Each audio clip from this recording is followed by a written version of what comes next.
Political ವಿಚಾರಕ್ಕೆ ಬಂದಾಗ ಬಿಹಾರದ ಎಲೆಕ್ಷನ್, ಈಗ ಅಲ್ಲಿ ಸುಭಾಷ್ ಸರ್ ಹೇಳ್ತಾ ಇದ್ರು ಸುಮಾರು 927 ಜನ ಅಷ್ಟು ನಿಧಾನಿ ಅನ್ನೋ ಒಂದು ಪ್ರದೇಶದಲ್ಲಿ ಒಂದೇ ವಿಳಾಸದಲ್ಲಿ ಇದ್ದಾರೆ ಅಂತ. ಇದು ಈ ಚುನಾವಣಾ ಆಯೋಗದ ವಿಚಾರಕ್ಕೆ ಸಂಬಂಧಪಟ್ಟಂತೆ ರಾಹುಲ್ ಗಾಂಧಿ ಕೊಟ್ಟಂಥ ಡೇಟಾ, ಕೆಲವರ ಫೋಟೋಗಳು ವೋಟರ್ ಐಡಿಲಿ ಅಸ್ಪಷ್ಟವಾಗಿದೆ. ನೀವು ದುರ್ಬೀನ್ ಹಾಕೊಂಡು ನೋಡಿದ್ರು ಕೂಡ ಅದು ಯಾರು ಅಂತ ನಿಮ್ಗೆ ಗೊತ್ತಾಗಲ್ಲ ಫೋಟೋ ವಿಚಾರದಲ್ಲಿ. ಎರಡನೆಯದು, ತಂದೆ ಹೆಸರು ಅಂತ ಬಂದಾಗ ಈ FFF JJJ GGG ಈ ಥರದ್ದು ಏನೇನೋ ಹೊಡೆದು ಅಪ್ಪನ ಹೆಸರು ಮಾಡಿದ್ದಾರೆ. ಈ ಥರದ್ದು ತಂದೆ ಹೆಸರು ಇಡೋಕ್ಕೆ ಸಾಧ್ಯನಾ? ಇನ್ನು ಮನೆ ನಂಬರ್ ಅಂತ ಬಂದರು 0 ಅಂತ ಕರೆದ್ರು. ಜ್ಞಾನೇಶ್ ಕುಮಾರ್ ಉತ್ತರ ಕೊಟ್ಟಿದ್ದೇನು ಅಂದರೆ ಚುನಾವಣಾ ಆಯೋಗದ ಮುಖ್ಯ ಆಯುಕ್ತರು ಉತ್ತರ ಕೊಟ್ಟಿದ್ದೇನು ಅಂದರೆ, ಯಾರಿಗೆ ಮನೆ ಇಲ್ವೋ, ಯಾರ ಸೇತುವೆ ಕೆಳಗಡೆ ಮಲಗಿದ್ದಾನೋ, ಯಾರ ಬೀದಿ ದೀಪದ ಹಿಂದೆ ಆಶ್ರಯ ಪಡ್ಕೊಂಡಿದ್ದಾನೋ ಅವರಿಗೆ ಮನೆ ಇಲ್ಲದ ಕಾರಣ ನಾನು 0 ಅಂತ ಕೊಟ್ಟೆ, ಅಥವಾ ಆಯೋಗ ಹಂಗೆ ಕೊಡ್ತು ಅಂತ ಹೇಳಿ. ಈಗ ನೋಡಿದ್ರೆ ಇಲ್ಲಿ ಶೆಲ್ ಪೊಲಿಟಿಕಲ್ ಪಾರ್ಟಿಗಳ ವಿಚಾರಕ್ಕೆ ಗಂಭೀರ ಆರೋಪ ಬಂದಿದೆ. ಇಲ್ಲಿ ಶೆಲ್ ಇದು ಅಂತ ಹೇಳಿ ಆರೋಪ ಬಂದಿದ್ದಾಗ ಇದು ನಿಮಗೆ ಪೊಲಿಟಿಕಲಿ ಬಿಹಾರದಲ್ಲಿ ಇದು ಮೈಲೇಜ್ ಕೊಡಬಲ್ಲದ? ಬಿಹಾರದ ಮತದಾರರ ಪಟ್ಟಿ ಆಮೂಲಾಗ್ರವಾಗಿ ಬದಲಾವಣೆ ಆಗಿಬಿಡುತ್ತಾ? ಇನ್ನೇನೋ ಮತದಾರ ಯಾತ್ರಾನೋ ಅದೇನೋ ಯಾತ್ರಾ ಮಾಡ್ತಾ ಇದ್ರಲ್ಲ ನೀವು ಬಿಹಾರದಲ್ಲಿ, ಇದು ನಿಮ್ಗೆ ಹೆಲ್ಪ್ ಆಗುತ್ತಾ? ಪೊಲಿಟಿಕಲ್ ಇಂದ ಕೇಳ್ತಾ ಇದ್ದೀನಿ. ಈಗ ನಾನು ಆಗಲೇ ಹೇಳಿದೆ, ಪೊಲಿಟಿಕಲಿ ಲಾಭ ಮಾತ್ರ ಮುಖ್ಯ ಅಲ್ಲ ಅಂತ ನಾನು ಹೇಳೋದು. ನಾನು ಹೇಳೋದು ರಾಹುಲ್ ಗಾಂಧಿ ಅವರು ತುಂಬಾ ಸ್ಪಷ್ಟವಾಗಿ ಹೇಳಿದ್ದಾರೆ, ನಾನು ಅಧಿಕಾರಕ್ಕೆ ಬರ್ತೀನೋ ಬರೋದು ಮುಖ್ಯ ಅಲ್ಲ, ಬಟ್ ಈ ವ್ಯವಸ್ಥೆಯನ್ನ ಕ್ಲೀನ್ ಮಾಡಬೇಕು ಅನ್ನೋದೇ ಅವ್ರು ಹೇಳಿರೋದು. ಅವ್ರು ಹೇಳಿದ್ರು ಪಾರ್ಟಿ ಒಳಗಡೆ ಇರುವವರನ್ನು ಸಹ ನಿಮ್ಮ ಸಿದ್ಧಾಂತದ ಮೇಲೆ ಒಳಗಡೆ ಇರಿ, ಇಲ್ಲ ಅಂದ್ರೆ ಹೊರಗಡೆ ಹೋಗಿ ಅಂತ ಹೇಳಿರುವಂತದ್ದು ರಾಹುಲ್ ಗಾಂಧಿ ಅವರು. ನಿಮಗೆ ಬೇನಾಮಿ ರಾಜಕಾರಣಿಗಳು ಬೇನಾಮಿ ಆಸ್ತಿ ಮಾಡ್ಕೊಳ್ಳೋದನ್ನ ಕೇಳಿದ್ವಿ, ಈ ಬೇನಾಮಿ ವೋಟರ್ಸ್ ಗಳನ್ನ ಮಾಡ್ಕೊಂಡಿದ್ದಾರೆ. ಅಂದ್ರೆ ಯಾರದ್ದೋ ಹೆಸರಲ್ಲಿ ಈಗ ಗೋಸ್ಟ್ ವೋಟರ್ಸ್. ಈಗ ನಿಮ್ಮ ಮಾದೇವಪುರದ ಉದಾಹರಣೆ ಕೊಟ್ಟಾಗ ನೀವು ಎಲೆಕ್ಷನ್ ಕಮಿಷನ್ ರಾಹುಲ್ ಗಾಂಧಿ ಧಮಕಿ ಕೊಡುವ ರೀತಿಯಲ್ಲಿ ಹೇಳುತ್ತೆ, 7 ದಿನದೊಳಗೆ ಕ್ಷಮೆ ಕೇಳಬೇಕು, ಇಲ್ಲ ಅಂದ್ರೆ ಹೀಗೆ ಅಭಿದತ್ ಕೊಡ್ಬೇಕು, ಓದ್ ತಗೋಬೇಕು. ಅಂದ್ರೆ ನೀವು ಯಾವ ಮಟ್ಟಕ್ಕೆ ಅವ್ರನ್ನ ಹೆದರ್ಸಕ್ ಹೋಗ್ತಾ ಇದೀರಿ ಅಂತ ಹೇಳಿದ್ರೆ ಅವ್ರಿಗೆ ಗೊತ್ತಿದೆ, ಒಳಗಡೆ ಭಯ ಆಗ್ತಾ ಇದೆ. ನಿಮ್ಮ ಮುಂದೆನೆ ಈ ಮನೆಯಲ್ಲಿ 50 ವೋಟರ್ ಇದ್ದಿ ಅಂತ ನೀವು ತೋರಿಸಿದಿರಿ, ಅಲ್ಲಿ ವೋಟರ್ ಇಲ್ಲ ಅಂತ ನಾವು ಹೇಳ್ತಾ ಇರೋದು. ಅದಕ್ಕೆ ಅಫಿಡವಿಟ್ ಸಲ್ಲಿಸಬೇಕಾ? ಈಗ ಒಂದು ಮನೆ ಆ ಊರಲ್ಲಿ ಬೂತ್ ಅವ್ರು ಹೇಳಿದ್ರ ಮೆನ್ಷನ್ ಮಾಡಿದ್ರಲ್ಲ, ಊರಲ್ಲಿ 100 ಮನೆ ಇದಾವೆ, ಅದರಲ್ಲಿ ಒಂದೇ ಮನೆ ಅಡ್ರೆಸ್ ಅಲ್ಲಿ 927 ವೋಟ್ ಇದಾವೆ. ಇನ್ನೂ ಲಾಜಿಕ್ ಏನಂತ ಕೇಳಿದ್ರೆ, ಕೆಲವು ಮನೆಯಲ್ಲಿ ಬ್ರಾಹ್ಮಣರು, ದಲಿತರು, ಕುರುಬರು ಎಲ್ಲರೂ ಒಂದೇ ಮನೆಯಲ್ಲಿ ಇದ್ದಾರೆ. ಒಂದೇ ಮನೆಯಲ್ಲಿ ಒಂದೇ ಅಡ್ರೆಸ್ ಜಾತ್ಯತೀತವಾಗಿ ತೋರಿಸ್ತಾ ಇದ್ದಾರೆ. ಇನ್ನೇನು ಈ ಕಣ್ಣಲ್ಲಿ ನೋಡ್ಬೇಕು ಅಂತ ಗೊತ್ತಿಲ್ಲ. ಮಾದೇಪುರದ ಒಂದು ಎಕ್ಸಾಂಪಲ್ ನೀವು ತಗೋಬಿಡಿ. ಮಾದೇಪುರ ಈ ಮನೆ 927 ಜನ ಇರೋ ಮನೆ ಸುಮಾರು ಎಷ್ಟು ಎಕರೆ ವಿಸ್ತೀರ್ಣದಲ್ಲಿ ಹರಡಿಕೊಂಡಿದೆ? ಒಂದು ಡೋರ್ ನಂಬರ್ 1 ಅಂತ ಹಾಕಿದ್ದಾರೆ, ಅದು ಈಗ ಬಂದಿದೆ. ಆ ಊರಲ್ಲಿರೋ ಬೇರೆ ಡೋರ್ ನಂಬರ್ಗಳು, ಮನೆಗಳ ಫೋಟೋನು ಸಹ ಬಂದಿದೆ. ಅಂದ್ರೆ ನೀವು ಇಂತ ಘನಘೋರ ತಪ್ಪುಗಳನ್ನ ಮಾಡ್ತಿದ್ರಿ, ಉದ್ದೇಶ ಪಟ್ಟೋ ಬೈ ಮಿಸ್ಟೇಕೋ. ನೀವು ಘನಘೋರ ತಪ್ಪು ಮಾಡಿದ ಮೇಲೂ ಅಪೋಸಿಷನ್ ಲೀಡರ್ ಶಾಡೋ PM ಅಂತೀವಿ, ಅವರಿಗೆ ಧಮಕಿ ಹಾಕಿ ಅವ್ರ ಮೇಲೆ ಆಲ್ರೆಡಿ 20 ಹತ್ರ ಕೇಸ್ ಹಾಕಿದಿರಿ. ಕೇಸ್ ಹಾಕಿ ಅವ್ರನ್ನ ಪ್ರತಿಯೊಂದು district court, high court, supreme court ಅಲ್ಲಿ ಅವ್ರನ್ನ ಕಟಕಟೆಯಲ್ಲಿ ನಿಲ್ಲಿಸೋ ಪ್ರಯತ್ನ ಮಾಡಿದ್ರಿ. 55 ಗಂಟೆ ED ಎನ್ಕ್ವೈರಿ ಮುಖಾಂತರ ಅವ್ರನ್ನ ಹೆದರ್ಸಿದ್ರಿ. ಇದು ಯಾವುದಕ್ಕೂ ರಾಹುಲ್ ಗಾಂಧಿ ಬಗ್ಗಿಲ್ಲ. ಈ ಪ್ರಯತ್ನ ಇದೆಯಲ್ಲ, ಅವರಿಗೆ ಅವ್ರ ಬಂಡವಾಳ ಹೊರಗಡೆ ಬರ್ತಾ ಇದೆ. ಮಾದೇವಪುರದ ಒಂದು ಡಾಟಾ ನಿಮ್ಗೆ ಹೇಳ್ಬಿಡ್ತೀನಿ ನೋಡಿ, ಅವ್ರು ಎಷ್ಟು ಅದು ತುಂಬಾ ಓಪನ್ ಅಂತ ಹೇಳಿದ್ರೆ, 2018ರಲ್ಲಿ 2018 ಮತ್ತು 19ರ ಚುನಾವಣೆಗೆ ಮಾದೇವಪುರದ -3550. ಅಂದ್ರೆ ಒಂದು 10 ತಿಂಗಳಲ್ಲಿ ಅಸೆಂಬ್ಲಿ ಎಲೆಕ್ಷನ್ ಇಂದ ಲೋಕಸಭಾ ಎಲೆಕ್ಷನ್ ಗೆ -3550 ಆಸ್ ಪರ್ ದ ಫಾರಂ 20 ಅವರೇ ಕೊಟ್ಟಿರೋದ್ರಲ್ಲಿ. ಆದ್ರೆ ಮೊನ್ನೆ ನಡೆದಿರೋದ್ರಲ್ಲಿ 52,000 ಜಾಸ್ತಿ. 52 ಜಾಸ್ತಿ ಅಂದ್ರೆ ಟೋಟಲ್ ಕರ್ನಾಟಕದಲ್ಲಿ 18 ಲಕ್ಷ ಮಾತ್ರ ಜಾಸ್ತಿ ಆಗಿರೋದು. 224 ಕ್ಷೇತ್ರದಲ್ಲಿ ಮಾದೇಪುರ 1ರಲ್ಲಿ 52,000 ವೋಟರ್ಸ್ ಜಾಸ್ತಿ ಮಾಡಿದ್ದಾರೆ. ನೀವು ಇನ್ನೂ ಸಹ ಸ್ವಲ್ಪ ಸರ್ಚ್ ಮಾಡಿ, ಮಾದೇಪುರದ 2023 ವೋಟರ್ ಲಿಸ್ಟ್ ಸರ್ಚ್ ಮಾಡಿ. ಅವ್ರು ಫಾರ್ಮ್ 20 ತೋರಿಸೋದಕ್ಕೂ ಜನವರಿ 1, 2023 ಏನು ವೋಟರ್ ಲಿಸ್ಟ್ ಬಿಡ್ತಾರಲ್ಲ, ಅದಕ್ಕೂ ತುಂಬಾ ಅಜಗಜಾಂತರ ವ್ಯತ್ಯಾಸ ಇದಾವೆ. ದಿನೇಶ್ ಅವರು ಇಂಥ ಒಂದು ಆರೋಪಗಳು ಬಂದಾಗ ಚುನಾವಣಾ ಆಯೋಗ ಕುಬ್ಜವಾಗಬಾರದು. ಒಬ್ಬ ವ್ಯಕ್ತಿ ಬಂದು ಆರೋಪ ಮಾಡಿದಾಗ ಥರೋ ಇನ್ವೆಸ್ಟಿಗೇಷನ್ ಮಾಡಿ ಸಮರೋಪಾದಿಯಲ್ಲಿ ಕೆಲಸ ಮಾಡಬೇಕು. ಬಟ್ ನಮಗೆ ಚುನಾವಣಾ ಆಯೋಗದ ರಿಪ್ಲೈಗಳು ಕೇಳಿದ್ರು. ಸುಭಾಷ್ ಸರ್ ಆಗಲೇ ಹೇಳ್ತಾ ಇದ್ರು, ಇದಕ್ಕಿಂತ ಮುಂಚೆ ಒಬ್ಬರು ರಾಜೀವ್ ಕುಮಾರ್ ಅವರು ಇದ್ದರು, ಅವರೊಂದು ಪ್ರೆಸ್ ಮೀಟ್ ಮಾಡಿದ್ರು. ಅದಾದಮೇಲೆ ಜ್ಞಾನೇಶ್ ಕುಮಾರ್ ಅವರು ಕೂಡ ಪ್ರೆಸ್ ಮೀಟ್ ಮಾಡ್ತಾರೆ. ಅವ್ರು ಹೇಳ್ತಾರೆ 3076 ವರ್ಷ ಬೇಕು ಅಂತ. ಇಲ್ಲ ನಾನು ತಪ್ಪಾಗಿ ನಾನು ಇರೋ ಡೇಟಾ ಎಲ್ಲ ಚೆಕ್ ಮಾಡಬೇಕು ಅಂದರೆ ರಾಹುಲ್ ಗಾಂಧಿಗೆ ಕೊಡೋ ಡೇಟಾ 3076 ವರ್ಷಗಳು ಬೇಕು ಅಂದರು. 3000 ಮೇಲೆ ತಿಟ್ಕೊಂಬಿಡಿ, ಸ್ವಲ್ಪ ನಂಬರ್ ಆ ಕಡೆ ಈ ಕಡೆ ಆಗಲಿ.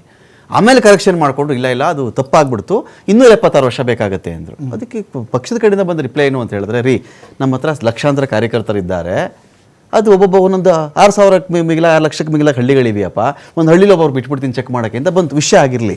ಆ ರಿಪ್ಲೈಗಳ ವಿಚಾರದಲ್ಲಿ ಬಂದಾಗ ಅದರಲ್ಲಿ ಇನ್ನು ಸ್ವಲ್ಪ ವೆಯ್ಟೇಜ್ ಇರಬೇಕಾಗಿತ್ತೇನೋ ಅಂತ ಆಯೋಗದ ರಿಪ್ಲೈಗಳ ಕಡೆಯಿಂದ ಬಂದಾಗ ವೆಯ್ಟೇಜೇ ಬಹಳ ಕಡಿಮೆ. ನೀನು ಯಾಕೆ ಓದ್ ತಗೊಂಡಿಲ್ಲ, ನಿನಗೆ 3,000 ವರ್ಷ ಬೇಕು ಓದೋಕ್ಕೆ, 276 ವರ್ಷ ಬೇಕು ನಿನಗೆ ಓದೋಕ್ಕೆ. ಡೇಟಾ ಇವತ್ತಿಗೆ ಇದೇ ಮಾತನ್ನೇ ಎಲೆಕ್ಟ್ರಾಲ್ ಬಾಂಡ್ ವಿಚಾರ ಸುಪ್ರೀಂ ಕೋರ್ಟ್ಗೆ ಹೇಳಿದ್ದು, ನಾನು ಡೇಟಾ ಕೊಡೋಕ್ಕಾಗಲ್ಲ, ಜಾಸ್ತಿ ಇದೆ, ಎಷ್ಟೋ ವರ್ಷಗಳು ಬೇಕಾಗ್ತವೆ ಅಂತ. ಈ ಶನಿವಾರದೊಳಗಡೆ ಕೊಟ್ಟರೆ ಸರಿ ಅಂದ ಮೇಲೆ ವೆಬ್ಸೈಟಲ್ಲಿ ಬಂದೇ ಬಿಡ್ತು. ಅಲ್ಲ ಎಲ್ಲ ಡಿಜಿಟಲ್ ಇಟ್ಕೊಳ್ಳೋದು, ನಾವು ಮಾತಾಡೋದು ಮಾತ್ರ ಹಾರ್ಡ್ ಕಾಪಿ ಬಗ್ಗೆ ಮಾತಾಡ್ತೀವಲ್ಲ. ಯಾಕೆ ಹೇಗೆ ಹೇಳ್ದಂಗೆ ಅಂದ್ರೆ, ಈಗ ನಾವು ಸಿಟಿ ಫುಲ್ CC ಕ್ಯಾಮ್ರಾ ಹಾಕಿದ್ದೇವೆ. ಓಕೆ, ಏನು ಡೈಲಿ ಕೂತ್ಕೊಂಡು ಎಲ್ಲ ಚೆಕ್ ಮಾಡೋಕ್ಕಾಗತ್ತಾ? ಎಲ್ಲಿ ಕಳತನ ಆಕ್ಸಿಡೆಂಟ್ ಇನ್ನೊಂದಾಗತ್ತೆ ಅವಾಗ ಅದನ್ನ ವೆರಿಫೈ FIR ಆದ ಕಡೆ ಚೆಕ್ ಮಾಡ್ತಾರೆ. ಪ್ರತಿಯೊಂದನ್ನು ಏನು ಅನಾಲಿಸಿಸ್ ಮಾಡ್ಕೊಂಡು ಎಲ್ಲಾ ಕಡೆ ಕೂತಿರಲ್ಲ. ಎಲ್ಲಿ ಎಮರ್ಜೆನ್ಸಿ ಇದೆ, ಎಲ್ಲಿ ನೀಡಿದೆ ಅಲ್ಲಿ ಚೆಕ್ ಮಾಡ್ತಾರೆ.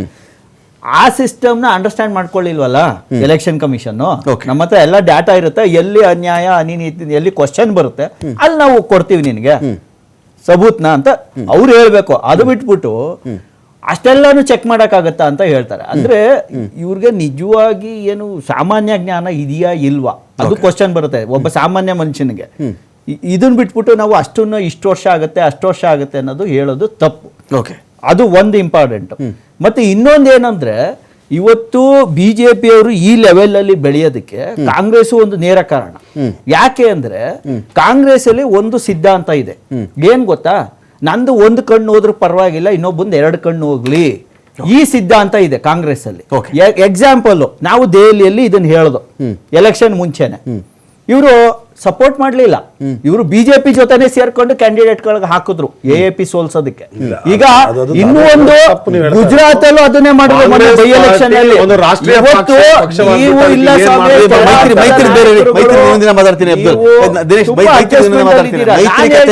ಒಂದು ಹೋರಾಟ ಸೇರಿದಾಗ ನಿಮ್ಮ ಬುಡಕ್ ಬಂದಾಗ ಒಂದೇ ಜಾಡಿಯಲ್ಲಿದ್ದ 2 ಏಡಿಕಾಯಿಗಳು, ನೀವು ಇಬ್ರು ಕೂಡ ಒಂದೇ ಜಾಡಿಯಲ್ಲಿದ್ದ 2 ಏಡಿಕಾಯಿಗಳು. ಅದು ಮಾತಾಡ್ತೀನಿ ಆಮೇಲೆ. ಸಮಸ್ಯೆ ಇದೆ ಸರ್ ಇಲ್ಲಿ. ಏನಾಗುತ್ತೆ ಸರ್, SC ಅಂದರೆ ಸುಪ್ರೀಂ ಕೋರ್ಟ್ನ ವಿಚಾರ ಬಂದಾಗ ಅದು EDಗೋ IT ಗೋ CBIಗೋ ಒಂದೇ ಒಂದು ಚಾಟಿ ಬೀಸ್ತು ಸರ್. ನಿಮ್ಮ ರಾಜಕೀಯ ಆಟಗಳಿಗೆ ಸುಪ್ರೀಂ ಕೋರ್ಟ್ ಅಂಗಳ ಅಲ್ಲ, ಇದೇನಾದರೂ ಆಚೆ ಇರಲಿ. ಕಾಂಗ್ರೆಸ್ಗೂ ಇದೇ ಮಾತೆ, BJPಗೂ ಇದೇ ಮಾತೆ, ಬೇರೆ ಪಾರ್ಟಿಗಳಿಗೂ ಇದೇ ಮಾತನ್ನು ಅವ್ರು ಹೇಳಿದರು.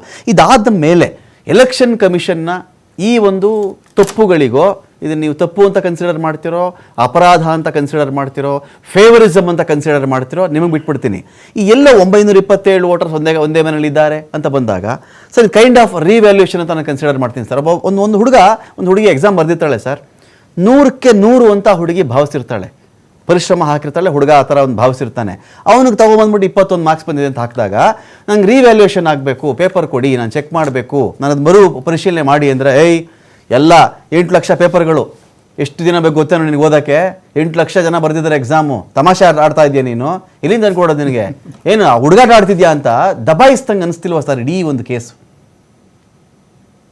ರಮಾಕಾಂತ್, ಎಲೆಕ್ಷನ್ ಕಮಿಷನ್ ಬಿಹೇವಿಯರ್ ಬಹಳ ಹಾಸ್ಯಾಸ್ಪದವಾಗಿದೆ. ಅವರು ಕೊಡುವಂತ ಯಾವ ಉತ್ತರಕ್ಕೂ ಕೂಡ ಲಾಜಿಕ್ ಇಲ್ಲ. ಮೊದಲನೇ ಮಾತು, ಅವರು ಪ್ರೆಸ್ ಕಾನ್ಫರೆನ್ಸ್ ಮಾಡಿ ಇನ್ನಷ್ಟು ಬೆತ್ತಲೆ ಆದ್ರು. ಅವ್ರ ಮೇಲೆ ಎಲೆಕ್ಷನ್ ಕಮಿಷನ್ ಮೇಲೆ ಏನೆಲ್ಲಾ ಪ್ರಶ್ನೆಗಳು ಎದ್ದಿದ್ವು, ಯಾವ ಪ್ರಶ್ನೆಗಳಿಗೂ ಕೂಡ ಅವರು ಸರಿಯಾಗಿ ಉತ್ತರವನ್ನ ಕೊಡ್ಲಿಲ್ಲ. ಬಹಳಷ್ಟು ಪ್ರಶ್ನೆಗಳನ್ನ ಅವರು ಅವಾಯ್ಡ್ ಮಾಡಿದ್ರು. ಯಾವ ಪ್ರಶ್ನೆಗೆ ಅವರು ಉತ್ತರ ಕೊಟ್ರು ಆ ಪ್ರಶ್ನೆಗಳಿಗೂ ಉತ್ತರ ಲಾಜಿಕಲ್ ಆಗಿ ಇರ್ಲಿಲ್ಲ. ಯಾರು ಕೂಡ ಅದನ್ನ ಒಪ್ಕೊಳ್ಳಿಕ್ಕೆ ಸಾಧ್ಯ ಇಲ್ಲ. ಆ ತರಹದ ಉತ್ತರಗಳನ್ನ ಅವರು ಕೊಟ್ರು. ಈಗ ಒಂದೇ ಒಂದು ಉದಾಹರಣೆ ಹೇಳ್ತೀನಿ. 0 ಅಡ್ರೆಸ್, ನಿಮ್ದು ಮನೆ ನಂಬರ್ 0 ಅಂತಿರುತ್ತೆ ಅಂತ ಕೇಳಿದ ಕಲ್ಕೊಂಡ್ ಏನೋ ಅವರು ಆ ಕ್ಷಣಕ್ಕೂ ಮೊದಲೇ ಯೋಚನೆ ಮಾಡ್ಕೊಂಡು ಬಂದಿದ್ರು. ಏನೋ ಒಂದು ಉತ್ತರವನ್ನು ಕೊಟ್ಟರು. ಲಕ್ಷಾಂತರ ಜನ ಬೀದಿ ಫ್ಲೈಓವರ್ ಕೆಳಗಡೆ ಮಲಗ್ತಾರೆ, ಲ್ಯಾಂಪ್ ಪೋಸ್ಟ್ ಕೆಳಗಡೆ ಮಲಗ್ತಾರೆ, ಅವ್ರಿಗೆ ಅಡ್ರೆಸ್ ಇರೋದಿಲ್ಲ, ಅದಿಲ್ಲ ಇದಿಲ್ಲ ಅಂತ. ಅದೆಲ್ಲ ಲಾಜಿಕಲ್, ಅದು ನಂಬುವಂತ ವಿಚಾರನ? ನಮ್ ದೇಶದೊಳಗಡೆ 142 ಕೋಟಿ ಜನರಿಗೆ ಆಧಾರ್ ಕಾರ್ಡ್ ಇದೆ. ಆಧಾರ್ ಕಾರ್ಡ್ ಅಲ್ಲಿ 0 ಮನೆ ನಂಬರ್ 0 ಅಂತಿದೆಯಾ? 142 ಕೋಟಿ ಆಧಾರ್ ಕಾರ್ಡ್ಗಳಿಗೂ ಅಡ್ರೆಸ್ ಇದೆ ತಾನೆ? ಕರೆಕ್ಟ್. ಎಲ್ಲ ಅಡ್ರೆಸ್ ಇರ್ಲಾರ್ದ ಆಧಾರ್ ಕಾರ್ಡ್ ಯಾರ್ದಾದ್ರು ಇದೆಯಾ? ಇಲ್ಲ. ಯಾವ ಮನೆ ನಂಬರ್ 0 ಅಂತಿಲ್ಲ. ಎಲ್ಲ 142 ಕೋಟಿ ಆಧಾರ್ ಕಾರ್ಡ್ಗಳಿಗೂ ಅಡ್ರೆಸ್ ಇದೆ. ಮತ್ತೆ ಇಲ್ಲಿ ಯಾಕೆ ಇವ್ರಿಗೆ ಅಡ್ರೆಸ್ ಇಲ್ಲ, ಇವ್ರಿಗೆಲ್ಲ 0 ನಂಬರ್ ಕೊಡ್ತಾ ಇದೀರಿ? ಏನು ಇದರದಲ್ಲ ಲಾಜಿಕ್, ಏನು ಉದ್ದೇಶ? ಇದು ಇಂತ ಒಂದು ಲಾಜಿಕಲ್ ಪ್ರಶ್ನೆಗಳಿಗೆ ಅವ್ರ ಕಡೆ ಉತ್ತರನೂ ಇಲ್ಲ. ಮತ್ತೆ ನೀವು ಯಾವ್ದೋ ಒಬ್ಬ ಮತದಾರನ ಮನೆ ವಿಳಾಸವನ್ನ 0 ಅಂತ ಹೇಳ್ತೀರಿ, ಅಡ್ರೆಸ್ ಕೊಡೋದಿಲ್ಲ ಅಂತ, ಅವನನ್ನ ನೀವು ಯಾವ ಬೂತಿಗೆ ಸೇರಿಸ್ತೀರಿ?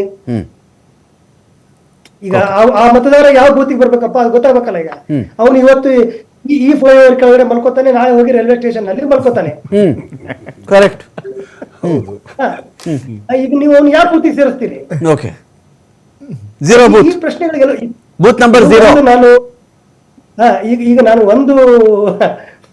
ನಾನೀಗ ಒಂದು ವಿಚಾರವನ್ನೇ ಹೇಳಿದೆ ಅಷ್ಟೇ. ಬಟ್ ಬಹಳಷ್ಟು ವಿಚಾರಗಳಲ್ಲಿ ಎಲೆಕ್ಷನ್ ಕಮಿಷನ್ ಕೊಟ್ಟಂತ ಉತ್ತರಗಳಲ್ಲಿ ಯಾವುದೇ ತರ್ಕ ಇರಲಿಲ್ಲ. ಅವರು ಬಹಳ ಕ್ಲಿಯರ್ ಕಟ್ ಆಗಿ ಇಡೀ ದೇಶದ ಜನರ ಎದುರುಗಡೆ ಬೆತ್ತಲಾದ್ರು. ಅವ್ರಿಗೊಂದೆಲ್ಲ ಬಂಡ ಧೈರ್ಯ ಇದ್ದಂತೆ ಕಾಣ್ತದೆ.